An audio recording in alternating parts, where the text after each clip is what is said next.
ঢাকা ও এর আশেপাশের এলাকার আকাশ মেঘলা থাকতে পারে বলে জানিয়েছে আবহাওয়া অধিদপ্তর। তবে বৃষ্টির কোনো সম্ভাবনা নেই বলে জানিয়েছে সংস্থাটি। ৮ জুন সকাল থেকে দেয়া পূর্বাভাসে এমন তথ্য জানানো হয়েছে। পূর্বাভাসে বলা হয়েছে এ সময় আকাশ মেঘলা থেকে অস্থায়ীভাবে মেঘলা থাকতে পারে।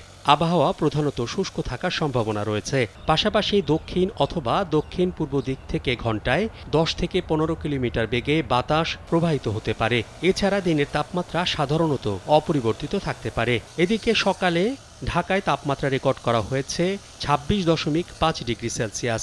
এ সময় বাতাসের আর্দ্রতার পরিমাণ ছিল ৯৬%। একদিন আগে ঢাকায় ২৬.৮ মিলিমিটার বৃষ্টিপাত হয়েছে। আর এটা ওইটা না, কাপড় ধোয়ার একটাই সলিউশন, চাকা অল ইন ওয়ান। গত ২৪ ঘন্টায় বৃষ্টিপাত হয়েছে ২৬.৮ মিলিমিটার।